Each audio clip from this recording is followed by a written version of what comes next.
So thank you everybody for coming. My name is Jess Ergener and I am a staff member here at SPAN and I'm going to help being the co-host for Adam to support him today.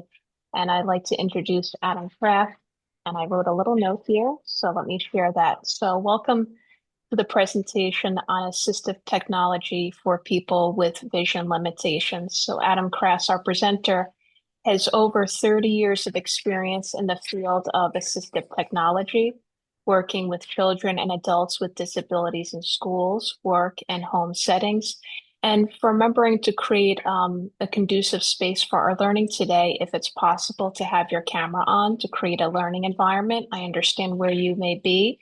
That may not be possible. And I see that everyone has your name. So if you have a question, we know how to address you. And if you can stay muted. And this meeting, as I said, will be recorded and it will be shared on SPAN's YouTube channel. So thank you everybody for being here. Okay, well, thanks very much, Jess. It's a pleasure to be here today. And just as a reminder, if you want closed captions on your device, you there's a CC show captions tool that's usually in the lower right-hand corner if you're on a computer. So you can turn on or turn off closed captioning as you need it. Okay, so I'm going to share my screen and jump over to our slideshow. And by the way, if you have questions while I'm talking, feel free to put them in the chat. And we're a relatively small group, so if you want to turn on your microphone with a question, that's fine too. Jessica will try to answer your chat questions. If she's unable to, she'll interrupt me and we'll talk about it. So this is a presentation for you. So if you have questions or there's something that's not clear, please let one of us know. And here is the link for the shared Google Drive folder. Um, Jess, if you would be so kind as to put this link in the chat, and it'll give you a link to the Google Slides presentation and some other associated materials. So here is information about an upcoming event. It's on Tuesday, October 1st. It's the Assistive Technology and Community Living Summit. It's an all-day conference at the Conference Center at Mercer, which is on the campus of Mercer County Community College. A full-day conference on assistive technology. I'll be presenting, and actually Brian, one of the attendees today, will be presenting a webinar on artificial intelligence as assistive technology. There's also going to be lots of great other great presentations, and if you go to the Eventbrite link, you can see the full schedule for the day. So I encourage all of you to come down to, I think it's in Hamilton, and attend the conference and do some networking, and look forward to meeting you if you come. Uh, at some point in the near future, the recording of this webinar will be posted on SPAN's YouTube Assistive Technology channel. Here's the link for the channel.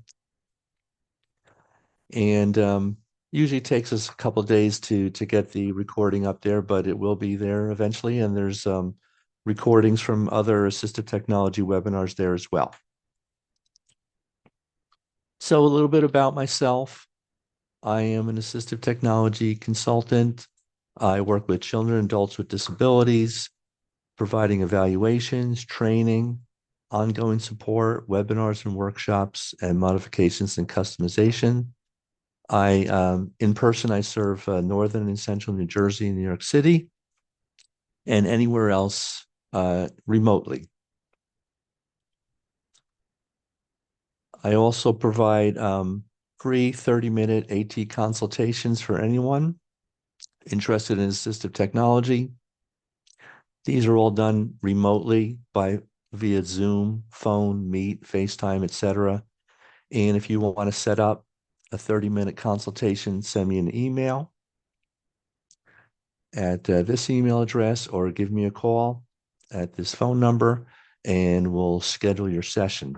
This is often a great way for families or others to help them get started. So if you're getting started with assistive technology, sometimes it can be overwhelming or confusing.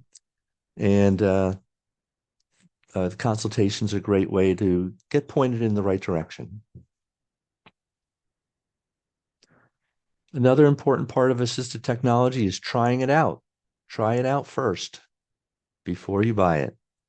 And a great way to do that is through the New Jersey's Assistive Technology Lending Center, which is operated by Advancing Opportunities.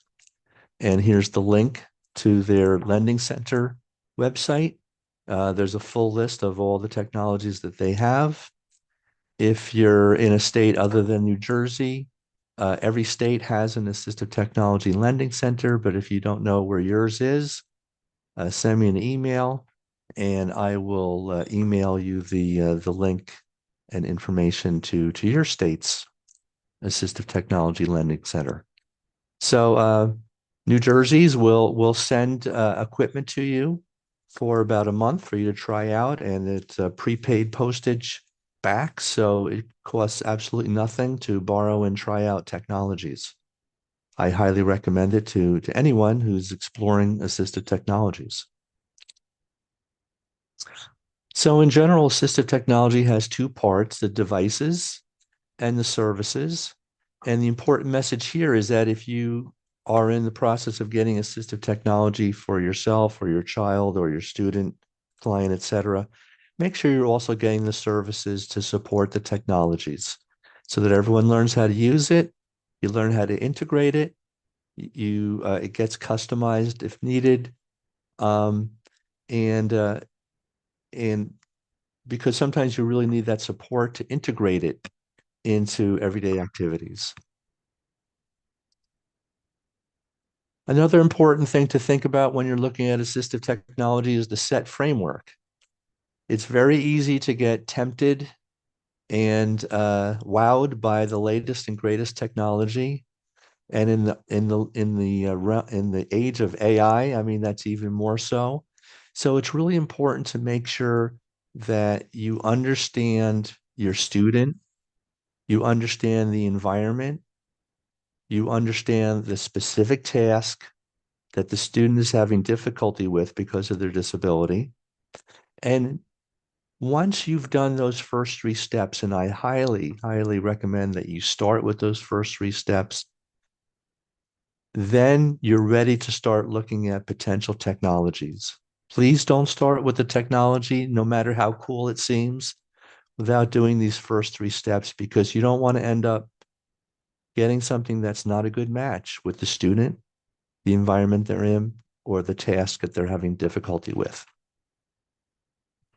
I have to keep telling myself this all the time because there are some really cool technologies, and you have to step back and say, wait a minute, you know, this is very cool, but I have to make sure it's solving the problem at hand and uh,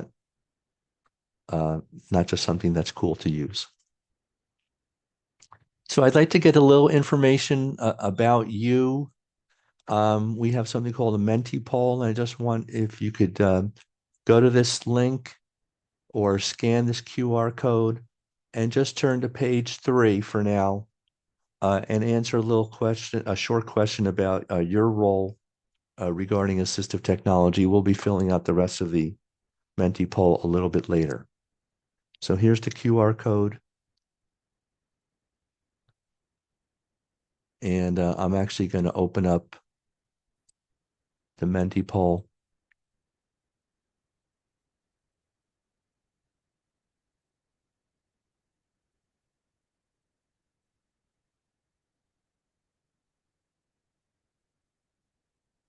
And just to see what's going on, here's page 3. And so far, whoops. Um,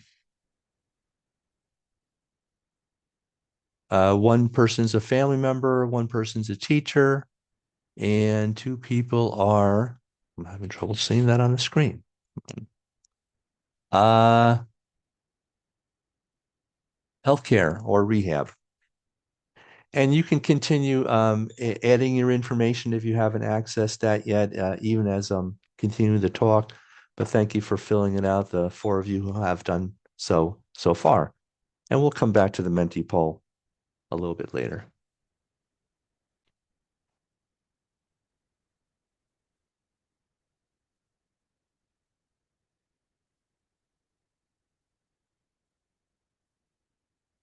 Okay, so things we're going to talk about today, we're going to talk about big picture issues, reading, writing, computer access, walking and navigating, activities of daily living, and some other issues. Now, this is a big topic. I'm going to try to cover as much as I can, but there might be, significant portions of the technologies that we don't have time to cover. But if there's something that I did not cover today and you have questions about, please feel free to reach out to me. If I can't answer the question for you, I'll try to put you in touch with someone who can. And um, we'll do the best we can with the time we have. So, big picture issues, always a good step to start with understanding vision. How good is the person's vision? What can they see? What can't they see? Um, what technologies have they tried? What technologies are they using? We're going to talk about the limits of large print. We're going to talk about magnifiers. Then we're going to talk about accessible educational materials, paper versus digital, and a little bit on the pros and cons of Braille versus spoken text. So, a good place to begin, I know it sounds obvious, um, but it's super important, is to begin with a vision evaluation. You want to have a good idea of a person's vision, what they can see, what they can't see, how large things need to be, whether they need high contrast materials, um, whether they have um, functional vision or not. And in my experience, the most difficult group to work with are the folks who have low vision, but they have a very small amount of usable vision. Um, they are they would not self-identify as having blindness, but their amount of usable vision is very marginal. And these are the toughest folks to pick technology for, because a lot of these individuals are used to large print, but large print might not be doing it for them anymore. And they need to kind of change and flip over to technologies that are designed for people with blindness. So just be aware and some folks may, their vision may change over time. So sometimes someone who was doing well with low vision technology, if their vision uh, gets worse, they may not be able to use those technologies effectively anymore, and they may need to try different ones. So this is something just to be aware of. When I'm working with someone with visual impairment, I want to see their functional visual assessment, or a vision exam, so that I can get more background on what they can see, etc. The limits of large print. So in general, anything that's larger than 18-point font is considered large print. Um, but for those of you who are familiar with fonts, 18 point is not really that large for someone with a visual impairment. Um, and there is a limit on how big you can enlarge font and still be able to read it. For example, if I'm on my screen, I could potentially make a word the size of the entire screen. That's technically possible, but practically it might be extremely difficult way to read a sentence, a 20 let's say it's even a 10-word sentence, if I can only see one word at a time. So you have to look at, the practicality of making things really big, um, and play around. The other thing that's extremely important if you're doing digital um, magnification of fonts is a larger screen is always going to be better. Again, within limits. I mean, I've seen some people who use, a 4-foot smart TV as their computer monitor. And that might work for some people, but for other people, your neck is going to be tired because the area that you have to look across is really, really big. Um, I'd say, an average size of a large monitor is anywhere from 18 inches, uh, possibly to 24 or 36 inches, so 2 to 3 feet. But I'd say the most common large monitors are probably between 1.5 to 2 foot size, although everyone's going to be different. Okay, magnifiers are super important, and there's all kinds of magnifiers. There's handheld plastic or glass ones, which you're probably all familiar with. We've got handheld digital magnifiers. We have desktop digital magnifiers. Some of them are only for reading documents. Some can flip up and be used for distance viewing in the classroom, for example. And then smartphones and tablets have built-in cameras, which can be used as a digital magnifier. So just some quick links here. Mattingly Low Vision is a company that I've worked with. They have a nice variety of all kinds of magnifiers.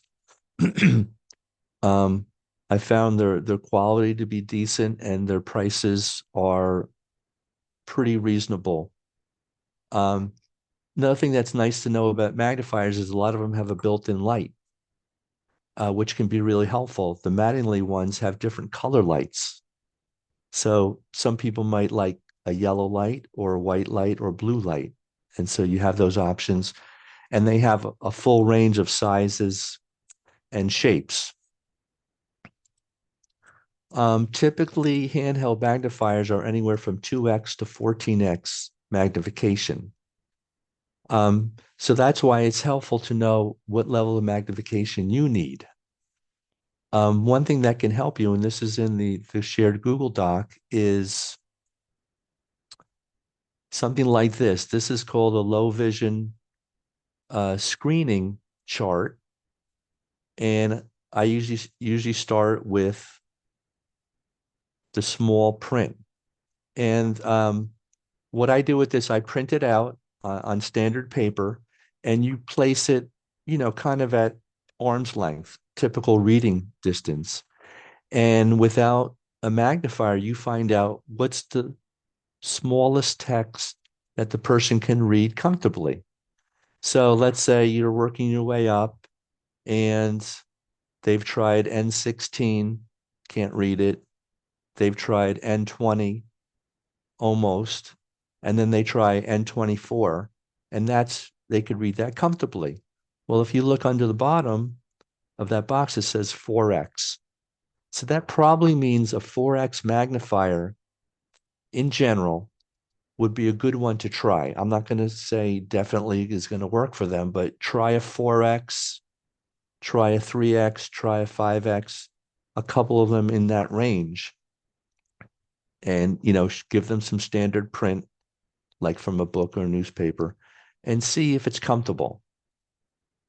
And you'll see, if you have trouble reading the largest, which is 14x, then chances are good that a handheld magnifier is not really going to cut it for you, most likely. You might have to go to some other kind of text reading technology. Um, there's a bunch of handheld digitals. This is MaxiAids. They've got ones that look like little cell phone size magnifiers. They have some that sit on a desk. um, some that are you plug into a computer that actually have the camera in the mouse in a something that looks like a mouse. So Maxi Aids is one company that has a lot of vision aids, including handheld digital magnifiers. One device that I see often in schools, and it's often recommended by the New Jersey Commission for the Blind, is the Clearview Go. Um, and this is a nice school-based device. It's a hybrid device, so you can use it for magnifying documents, books, or papers, or you can flip the camera up and you could use it to see what's on the board. They do fold up into kind of like a laptop-sized device and it has a bag. It's a little bit heavy. They have different sizes of the Clearview Go. And they do take up a little bit of desk space. So those are just considerations. But a lot of times, if you're working with someone from the Commission for the Blind, they can evaluate you for a Clearview Go, and they seem to have it seems to be a pretty reliable device. They're on the expensive side, so that's why I'm talking about the Commission. If they recommend it, they may purchase it for you.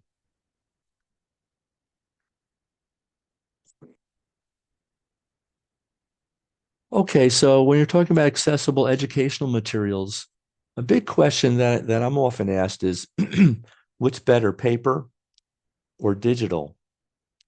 And there's other formats too. There's Braille, um, there's audio, but in terms of large print and digital text, those are those are pretty important choices, and you want to try them out. Obviously, if someone is Braille literate and they like reading things in Braille, then it's going to be pretty straightforward that they're going to need the printed materials in Braille. Um, if they're able to do large print, that could be okay too, but then someone has to make the large print copies. That takes time, and that may be a consideration. Digital copies may be easier because of the teacher or whoever has the document already in electronic format. Then they just provide access to it, and the student can, decide how much they want to enlarge it on their Chromebook or their computer or their device, etc.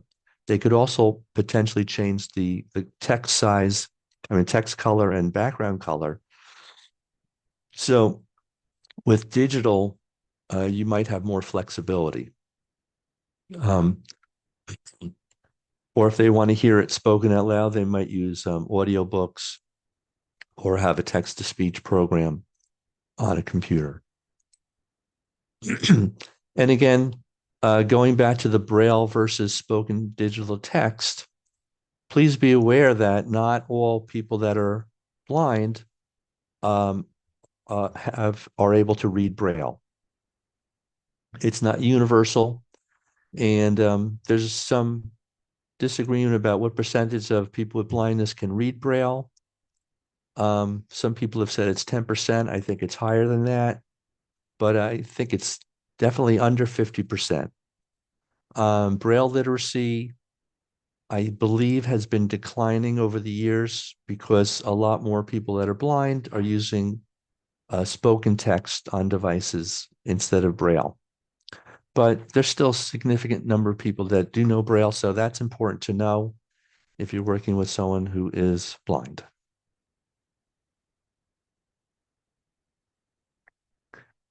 And I just added this slide because this can be an extremely important person if working with school-aged individual with a visual impairment, and that's a teacher of the visually impaired, TVI.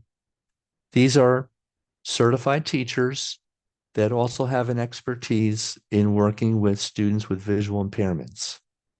Um, Many of them work through the Commission for the Blind. There are some private teachers of the visually impaired as well out there, and they typically come into the school on a regular basis and work with the student and the teachers to help them identify and integrate support materials that can help children learn support them with their educational goals.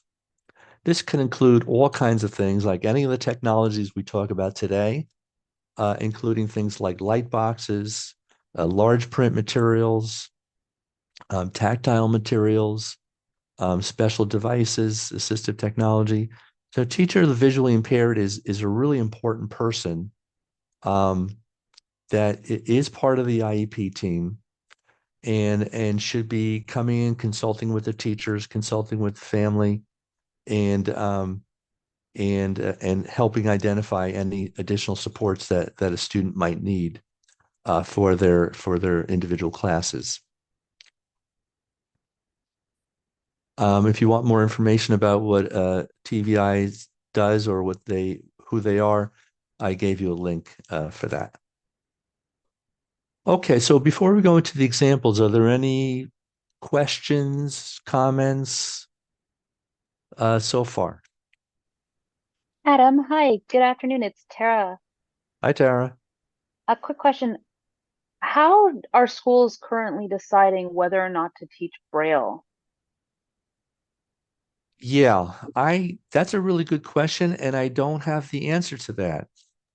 Because Um, that's scary. I can read and write Braille at second grade level, and the idea that they're not teaching people with a certain level of visual disability or greater Braille is like not teaching children how to read a book or the alphabet. um, yeah, that's a really good question. In other words, how is literacy taught to someone with blindness?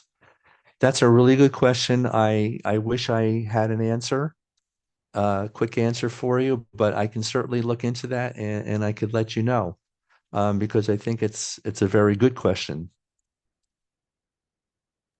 Thanks, Adam. Okay, and to put that question out to anyone that's here today, if you know more information, please share it with us. Or if you have a link to information, please let me know and I'll share it with all of you.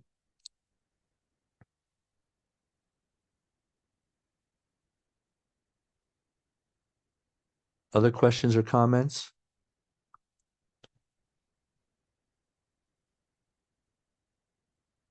Okay, so we're gonna our first kind of academic area we're gonna look at is reading. We talked about reading a little bit, but generally you can use magnifiers, you can use large print, you could use audiobooks, ebooks, screen readers slash text to speech, and various types of scanners or OCR, which is optical character recognition. Uh, a low-tech version is a magnifier. They make book-sized magnifiers that have little legs and they are suspended right over your reading material. For some people, this is sufficient. Most of these type of magnifiers tend to be 2x, which for some people is good. For other folks, it might not be enough magnification. Another excellent reading support for someone with visual impairment is Bookshare. Bookshare is a digital talking book library. They have over 1 million books. It's free for any student with a print-related disability. It's also free for any adult taking almost any kind of class. And if you don't fall into any of those two categories, you can purchase a subscription or volunteer to help with scanning books for a free subscription. And a Bookshare, you can be signed up for Bookshare. A parent can sign up, an individual can sign themselves up, or a school can sign someone up for Bookshare. And the text is highlighted. It can be enlarged. You can change the background the colors. You can have white text on black. For some people, they may not need the speech output. They might just want the visual settings. So you can have the speech turned on or turned off.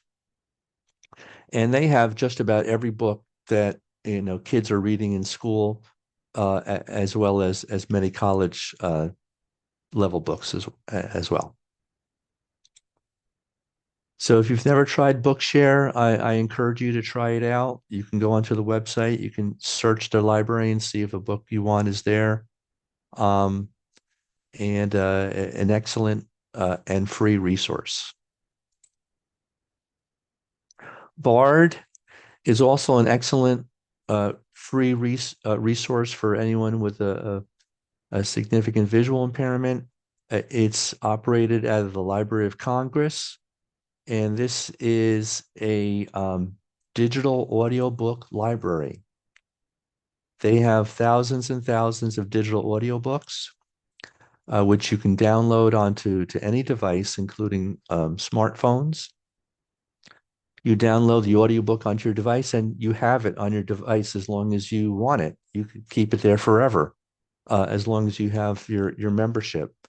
Typically, you get your membership through in New Jersey, you would get that through the state library for the blind. You probably would need some sort of a doctor's note to document your visual impairment, and then you can get a Bard membership and download any audiobook you want onto your device. It's a great resource if you like audiobooks. I also like audiobooks for students with visual impairment. So if you can see a book or use a large print book, you might want to read it visually as well as listen to the audiobook simultaneously. A really great app, which is free and available both on iPhones and Android devices, is Seeing AI. This was developed by Microsoft, and Seeing AI has at least four functions. It will read text, which either short text or things like a letter. It's helpful if you're going to the store and you want to read labels, or if you're at home and you want to find out what's in the box that's in your cupboard. It will also recognize people that are in your contacts list. It will read barcodes, again, helpful for shopping, and it will identify money. If you're not sure if you're giving someone a single dollar or a $5 bill, you can use Seeing AI to tell you which it is.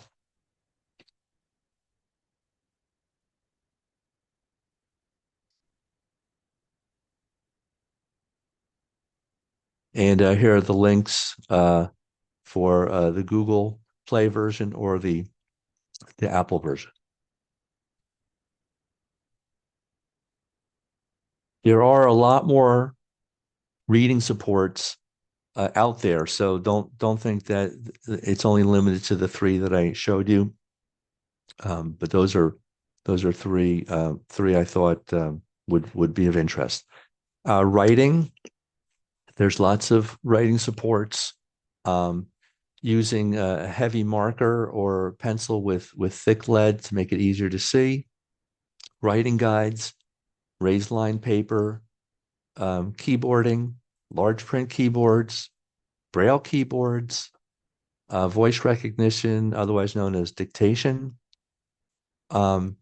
text to speech to check your work, and digital braille. That might also be a good example of a reading device. So there are large print keyboards available in different color schemes. You can also buy stickers, large print keyboard stickers that you could put on a standard keyboard, either an external keyboard or a laptop or Chromebook keyboard. Large print stickers are a technology that I often recommend. They're about $15, and you can turn any keyboard into a large print keyboard um, in about it takes about 10 minutes to put the stickers on. Um, but having enlarged labels on a keyboard can often be very helpful. This is a Braille note taker. So it has a Braille keyboard on top, which is kind of like a court reporter's keyboard. And then those are the keys on top. The line of dots along the bottom is a refreshable Braille display, which are composed of uh, digitally operated pins that go up or down um, to form the Braille letters.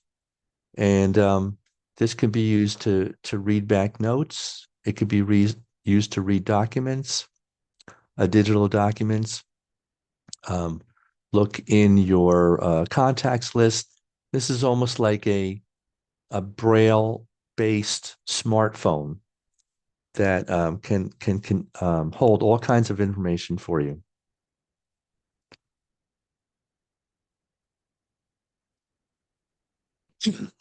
Light boxes are commonly used in schools to support education of students with visual impairments.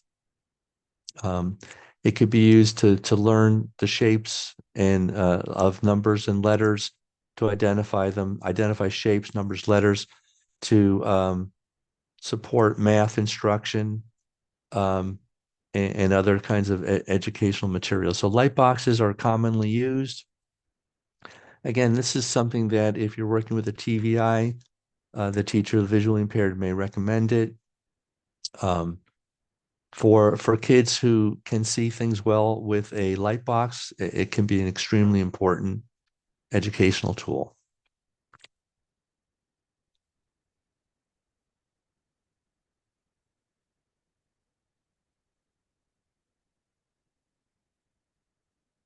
Voice recognition. I just wanted to talk about that a little bit. Many of you may be familiar with voice recognition.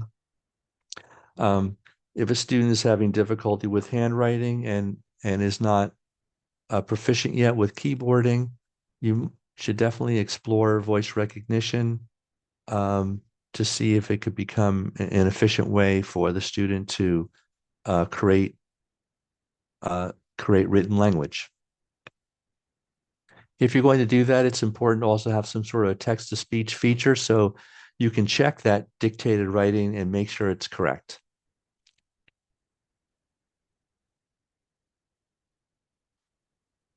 Um, Another area is computer access, technology access, and that could include things like large monitors, screen enlarging software, screen reading software, high contrast settings. These are often built-in settings for your devices, large fonts, zoom features, Braille keyboards, and Braille keyboard stickers.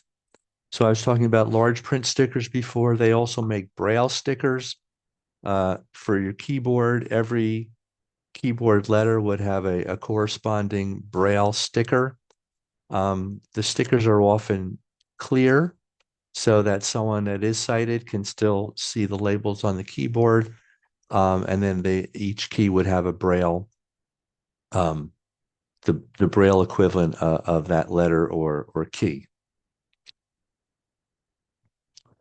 So on Windows computers, they have a built-in zoom function. Um, and I'm going to show it to you real quick. If I hold down the Windows key and then the plus sign, I'm going to turn on the magnifier, which I just did. And I have it set to 500. I'm going to just bring that down a little bit to 200. Wherever I move the cursor, uh, moves the magnification window wherever I want to go. Um,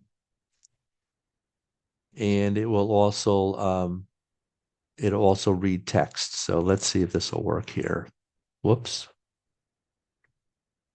Uh-oh. Let's see what happens.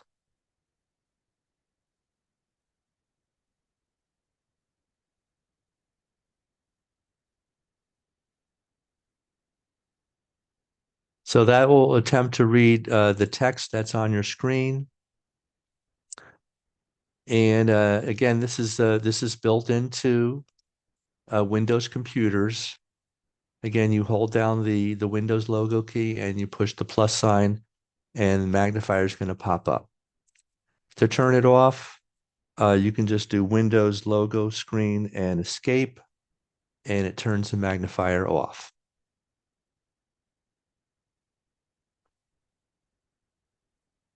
If you have a smartphone or a tablet, either Apple or Android, they all, or any kind of computer, any kind of Chromebook, any kind of smartphone, or any kind of tablet has built-in accessibility features, and including ways to make the screen more visually accessible. If you have a device, one of these devices, I highly encourage you to go into the settings and look at the accessibility features. Sometimes it's called accessibility, sometimes it's called equal access. It could have different names, but definitely checking them out, because there's often lots of great built-in accessibility features that can make your device easier to see. This picture I'm showing here is an iPhone that has reverse video. So everything that's white was black, everything that's black was white. The colors get inverted. And the point of that is to make it easier to see. Um, and if we go to the Perkins School for the Blind, which is a great website, they have all kinds of awesome information just in general, but they also have a whole article on getting started on the iPad with low vision. So if you have an iPad or an iPhone, this article shows you all kinds of settings, including voiceover, including Siri using dictation, uh, how to use the zoom features of low vision settings. So it's an excellent article to get you started on exploring the low vision settings on an iPhone or iPad. And again, the Perkins School has it's an excellent website. They have all kinds of great technology articles. They have excellent technology tutorials.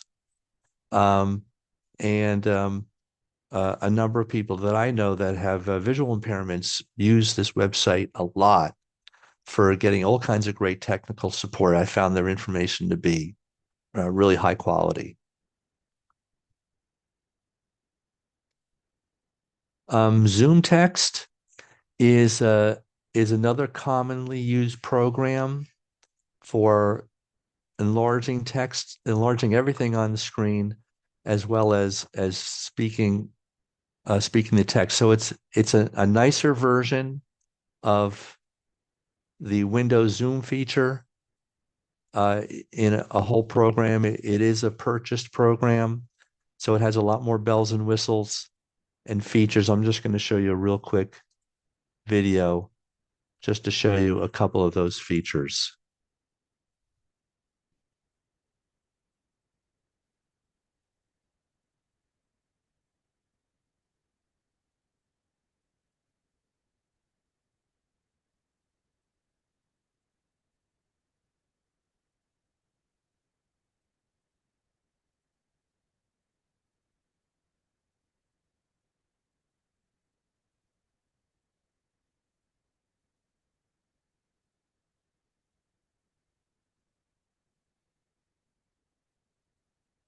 All right, this is a really nice video. It's a 10-minute video, so we're not going to go through it, but I wanted to give you the link. If you're interested in Zoom text, definitely watch the video. It'll walk you through all the different features. And one thing that's nice, again, about Zoom Text is it has a lot more bells and whistles, so you can really fine tune it a little bit more than the built-in Zoom feature if that's not sufficient.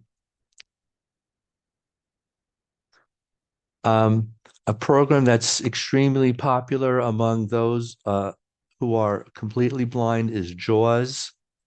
JAWS is a screen reading program that speaks everything that's on your screen. It tells you what windows you have open. It tells you the reads your icons on your desktop. It'll read any text that you have in a window, in a browser window. But the trick is you never use your mouse. You only use keyboard shortcuts. And there's quite a large number of keyboard shortcuts to learn. So JAWS is the kind of program that it's hard to learn on your own. If you're going to get it, you should definitely take classes, and that's plural, to learn how to use JAWS, because it does take a little while. You have to memorize and learn and memorize the keyboard shortcuts. But once you do, you can access absolutely anything on a computer. So if you're someone who's working or in school and you need to do a lot of computer work and you have blindness, then JAWS is a program that, is often recommended. And again, you should be evaluated with this, before going out and buying it. There is another program called NVDA, which is, let me find it. It's a free alternative to, where did I put it? Here it is. NVDA is a free program that has many of the same capabilities as JAWS. The commands are slightly different, but I believe if you know one, it's relatively easy to learn the other. So a lot of people who want to, do it on their own, and get something similar to JAWS, but they don't want to go through the process. They may want to download NVDA and start learning how to use it on their own. I don't recommend doing that, but because it's good to have someone to help you, especially at the beginning. But NVDA is available, and there's people who use it and really like it. And I just want to put in a word for the New Jersey Commission for the Blind and Visually Impaired, New Jersey CBVI. This is a state agency that provides a full range of services to people with visual impairments, including school and job supports, supporting independent living, etc. And they have a demonstration and training center, the Joseph Cohen Training Center, which is in New Brunswick. And for some folks who are taking, more extensive classes, they do have housing available, so you can actually live in a dormitory style housing right near the Cohen Center. So if you're taking a 2, 3, 4, 5 day course, you could potentially qualify to actually live there and not have to worry about getting there at home every day. They also have an assistive technology demonstration center, so you can go in and try all kinds of the latest and greatest technologies. But that is operated through the Commission for the Blind. So if you've never worked with the commission, I highly encourage you to reach out to them and go through the intake process, because they can be an excellent resource for assistive technology evaluations, purchasing assistive technology, getting classes on things like how to use a white cane, supports for education, supports for independent living, and supports from someone like a teacher of the visually impaired. That's also a service that's potentially provided via the Commission for the Blind. So if you've never gotten involved with them, you should definitely check them out to see what's available for you. Um, here's some examples of walking navigating supports. Again, another article on Perkins School for the Blind on accessible wayfinding and technologies that can help a person with blindness navigate their environment. Another technology that I've never used, and I don't know anyone who's used it, but it looked interesting, is called the WeWalk Smart Cane. And this is a white cane that has technologies built into it that help you avoid walking into things or walking into poles or other people through sensors. And again, I just want to make it clear that I've never used one. I don't know anyone who's tried it, but it looked kind of interesting. I wouldn't recommend anyone just going out and buying it without trying it and working with an experienced evaluator to see if this would be a good match for you. But I thought I'd give the website anyway, just for you to check it out. Okay, and the other category is activities of daily living. This could include a large print and Braille kitchen timers. I also have an article here on all kinds of kitchen equipment for people with visual impairments.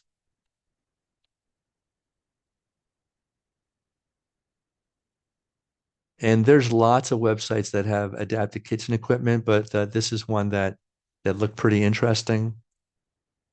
There's also I've been getting some requests for people who are interested in the new Meta Ray-Ban smart glasses, which were introduced, I believe, around 6 or 8 months ago. They have a built-in camera, and it has potentially some built-in features that could help people with visual impairments. I think these are very interesting. I don't know if they are really ready for prime time yet in terms of all the features. A lot of them they have said are coming, but they might not be available yet. So I guess the reason I bring this up is don't just go out and buy it based on what the company is saying that glasses can do. It's important to find someone who's used them or who's evaluated them. There's lots of videos on the internet about the pros and cons of the smart glasses. Some people love them. Some people are saying, it's not ready yet. Just to put that out there. Another technology that a lot of people with visual impairments have been using is the Orcam MyEye. This technology has been out a little bit longer. It's a little bit more mature. It's a little bit more field tested, and I have used it. And I would say for it has a lot of really good features, including text reading, including descriptions. It can do some facial recognition of people that are in your contacts list. And a lot of people really like it for text reading at the supermarket or where they're walking around or for reading books. Again, it's expensive, so make sure you try it out first. And I would say if you can borrow it, even better, so you can try it out for a couple days. Take your time with the Orcam. Again, it is pricey. Insurance may or may not cover it, but it is something that a number of people with blindness are using, and if it fits for what you need, it can be a great technology. Here's a list of some of the resources I talked about today. And we've got about 5 minutes left. So if you wouldn't mind going back to the Menti poll at this time, either through the link or through the QR code, and complete pages 4, 5, and 6, I would be forever indebted to you. If you've never worked on a grant before, or maybe if you have, you have to collect information about everything you're doing, and the Menti poll helps me keep track of of who people are that attended the demonstrations and things that they're interested in. So again, if you could take a quick look at that, um, page 4. Whoops. Page 4, 5, and 6. So again, if you could complete pages 4, 5, and 6 on the Menti poll, it would be greatly appreciated. Should take under a minute once you get there. And here's the QR code again, if you need that.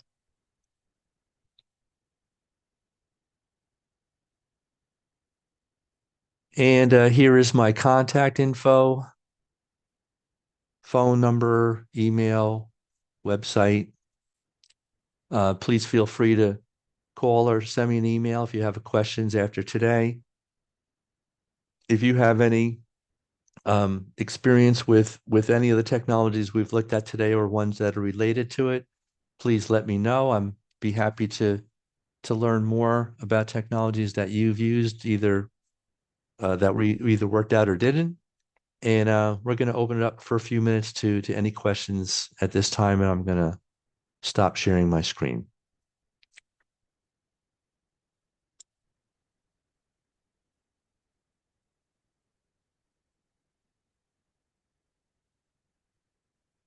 So at this point, if you have any questions or comments and you want to turn on your microphone, now is your moment.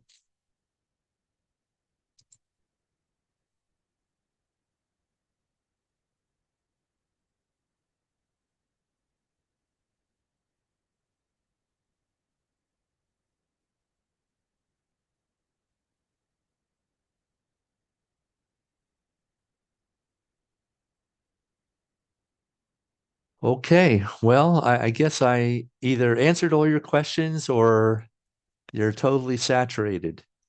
But in any event, I really appreciate all of you attending today. Um, and I hope that this was a helpful introduction to assistive technology for people with visual impairments. And I look forward to seeing you at the next webinar or workshop. And please keep in touch if you have questions or comments about today's topic or other topics related to assistive technology. And I'll stick around for a few minutes if anyone uh, decides that they have a question or a comment. Thank you, Adam, for presenting, and thank you everyone for being here and the great questions and some of the sharings. You shared a couple of things that people had shared to me directly. I'm not sure if the chat function was a little bit only to me, but I shared one or two, as well as the things that Adam had shared. And there'll be a follow-up email as well. Great. Thank you, Jess. I really appreciate your facilitating today.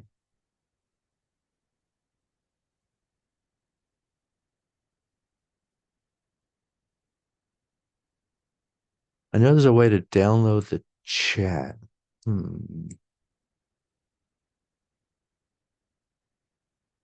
Screenshot. Oh, okay.